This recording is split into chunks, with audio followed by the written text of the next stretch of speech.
بسم اللہ الرحمن الرحیم الحمد للہ رب العالمین والعاقبۃ للمتقین والصلاة والسلام علی سید الانبیاء والمرسلین اما بعد۔ عزیز طلباء و طالبات، تفسیر بالماثور کی اہم اور نمائندہ تفاسیر میں سے ایک تفسیر بغوی بھی ہے۔ آج ہم اس کا تعارف پڑھیں گے۔ تو تفسیر بغوی کے مؤلف کا مشہور نام ہے امام بغوی رحمہ اللہ تعالی، اور مکمل نام ہے محی السنہ ابو محمد حسین بن مسعود الفرا البغوی۔ محی السنہ ان کا لقب ہے، ابو محمد ان کی کنیت ہے، حسین بن مسعود نام ہے، الفرا بھی نسبت ہے اور البغوی بھی نسبت ہے۔ الفرا ان کو اس لیے کہتے ہیں کہ یہ روئی فروش تھے اور عربی میں اس کو الفرا کہا جاتا ہے، اور البغوی اس لیے کہتے ہیں کہ ان کے علاقے کا نام بغ تھا یا باثور تھا، جس کی طرف نسبت کرتے ہوئے بغوی کہہ دیا جاتا ہے۔ تیسرا عنوان ہے جی مؤلف کا مختصر تعارف۔ تو مختصر تعارف میں ہم یہی لکھیں گے کہ امام بغوی رحمۃ اللہ علیہ خراسان کے علاقے بغ یا باثور میں پیدا ہوئے، جس کی وجہ سے بغوی کہلائے، اور الفرا کا معنی ہوتا ہے روئی فروش، یہ ان کا کاروبار تھا اس لیے الفرائن کہا جاتا ہے۔ اور امام بغوی رحمۃ اللہ علیہ کے اساتذہ کا اگر آپ تذکرہ کریں گے کہ یہ کن کے شاگرد ہیں، تو آپ مشہور استاد ان کے مشہور جو شیخ ہیں ان کا نام ہے قاضی حسین خراسانی۔ تو قاضی حسین خراسانی کے شاگرد ہیں اور مسلکاً شافی ہیں۔ اگلا پوائنٹ آپ لکھیں گے کہ 3 بڑے علمی میدانوں میں انہوں نے کام کیا، ایک تفسیر، ایک حدیث اور ایک فقہ۔ جیسے کہ ابن کثیر رحمۃ اللہ علیہ کے متعلق آپ نے سنا اور پڑھا، امام بغوی رحمۃ اللہ علیہ بھی انہی 3 میدانوں کے ماہر تھے، اور یہی 3 ان کی فیلڈ تھی۔ تفسیر پر ان کی مشہور کتاب یہی تفسیر بغوی ہے، اور حدیث پر ان کی مشہور کتاب محی السنہ ہے، اور فقہ پہ ان کی مشہور کتاب التہذیب ہے۔ تو ایک الگ سے تالیفات کا عنوان اگر آپ قائم کر دیں گے کہ ان کی تصنیفات کون کون سی ہیں، تو یہ 3 مشہور تصنیفات آپ لکھ سکتے ہیں کہ ان کی تصنیفات میں سے تفسیر پر معالم التنزیل، حدیث میں شرح السنہ، اور فقہ میں التہذیب شرافاق کتابیں اور بڑی مشہور کتابیں۔ یہ عالم ہونے کے ساتھ ساتھ بہت بڑے درجے کے عابد، زاہد اور قانی بھی تھے۔ عابد زاہد قانی کا، یہ عابد کا مطلب ہوتا ہے عبادت گزار، جو بہت زیادہ نفلی عبادت بھی کرے، اور زاہد اسے کہتے ہیں جو دنیا کا تارک ہو، جسے دنیا کی زیادہ خواہش یا حرص نہ ہو، اور بالکل دنیا سے کنارہ کشی اختیار کر لے۔ اور قانی اسے کہتے ہیں جو اللہ کے دیے ہوئے رزق اور جو کچھ اللہ نے دیا وہ اس پر راضی ہو جائے اور زیادہ حرص طمع اور لالچ میں نہ پڑے۔ بہرحال سنت کے نہایت پابند تھے، ہر حال میں ان کی ہر ممکن کوشش ہوتی تھی کہ چھوٹے سے چھوٹا عمل بھی ہو تو آپ علیہ الصلوۃ والسلام کے سنت کے مطابق ہو۔ ہمیشہ پاک صاف رہتے تھے اور صاف ستھری حالت میں رہتے تھے۔ ان کا معمول مسلکاً شافی تھے، اور شوافے میں بڑے اونچے درجے کے علماء میں ان کا شمار ہوتا تھا۔ چوتھا عنوان ہے مؤلف کا سن وفات۔ تو امام بغوی رحمۃ اللہ علیہ 516 ہجری میں وفات پائے، شوال کا مہینہ تھا، اور 516 ہجری سن تھی جس میں آپ کا انتقال ہوا۔ کتاب تفسیر بغوی کا مشہور نام تفسیر بغوی ہی ہے، اور مکمل نام معالم التنزیل ہے۔ تیسرا عنوان قائم کریں گے کتاب کا مختصر تعارف۔ تو اس تعارف میں آپ لکھیں گے کہ تفسیر بغوی مختصر اور جامع تفسیر ہے۔ بہت زیادہ اس کی جلدیں نہیں ہیں، بلکہ اب یہ مصر سے جو تفسیر ابن کثیر شائع ہوئی ہے یا تفسیر خازن شائع ہوئی ہے، ان 2 تفسیروں کی حاشیے پر لکھی گئی ہے تفسیر بغوی۔ حاشیہ وہ عربی کتابوں میں آپ نے دیکھا ہوگا کہ ایک طرف کنارے پر کچھ لکھا ہوتا ہے، ایک تو درمیان میں متن ہوتا ہے، پھر کناروں پر جو کچھ لکھا ہوتا ہے اس کو حاشیہ کہتے ہیں۔ تو یہ تفسیر ابن کثیر کے حاشیے پر ساری تفسیر لکھ دی گئی ہے۔ یہ اتنی یعنی مختصر اور جامع تفسیر ہے۔ پھر اگر یہ عنوان آپ قائم کریں کہ تفسیر بغوی کے متعلق علماء کرام کے اقوال کیا ہیں، تو اس میں آپ لکھیں گے ابن تیمیہ رحمۃ اللہ علیہ کا قول۔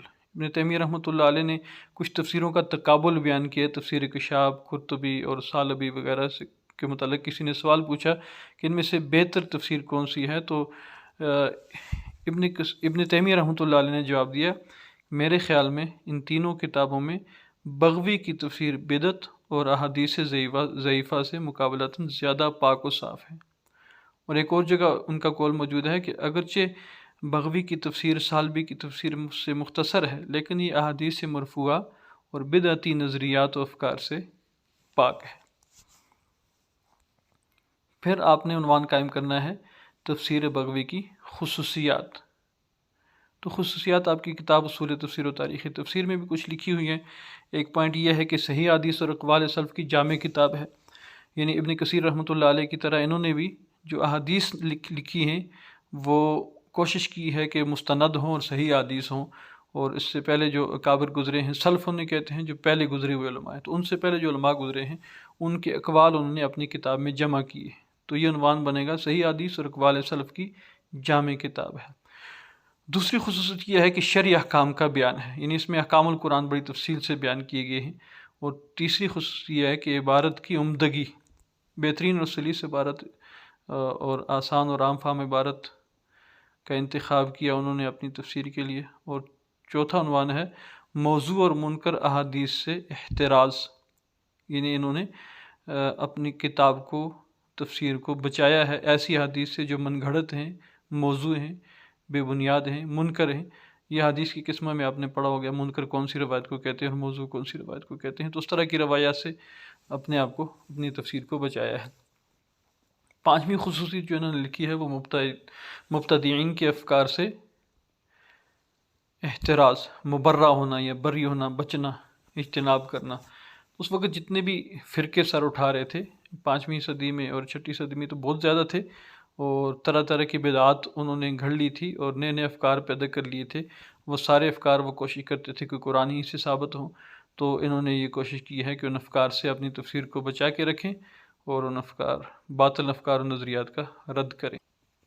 چھٹی خصوصیت میں ہمارے مؤلف لکھتے ہیں کہ اس تفسیر میں کچھ موضوع اور ضعیف درجے کی حکایات بھی موجود ہیں، یعنی کچھ ایسے قصے موجود ہیں جو ضعیف ہیں یا موضوع ہیں، من گھڑت ہیں۔ برحال باوجود اس کے کہ انہوں نے کوشش کی ہے کہ موضوع حدیث نہ لکھیں، موضوع قصے نہ لکھیں، لیکن کچھ موجود ہوں گے جس کی طرف ہمارے مصنف نے اشارہ کیا ہے چھٹی خصوصیت میں۔ اور ساتویں یہ ہے کہ راویان کی تخریج و تنقید کا اہتمام۔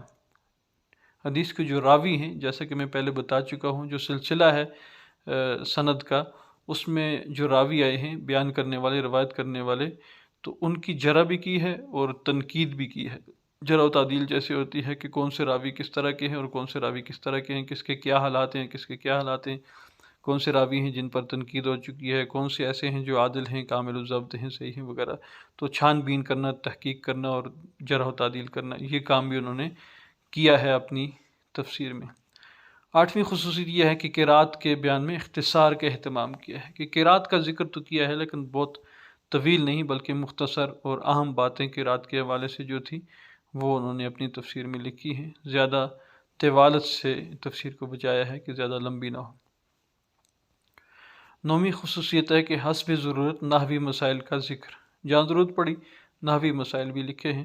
اور 10ویں خصوصیت لکھی ہے کہ اسرائیلی واقعات کا بغیر تنقید بیان کرنا، یہ بھی خصوصیت گویا خامی کی طرف جا رہی ہے۔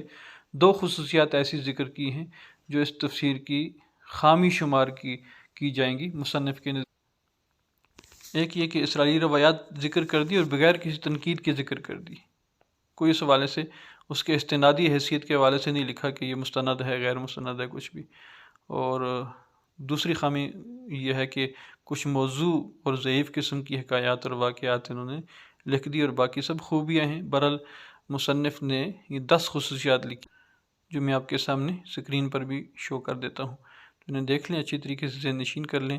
یہ ہے تیسری تفسیر بالمعصور کی نمائندہ تفسیر، تفسیر بغوی، جس کا نام ہے معالم التنزیل۔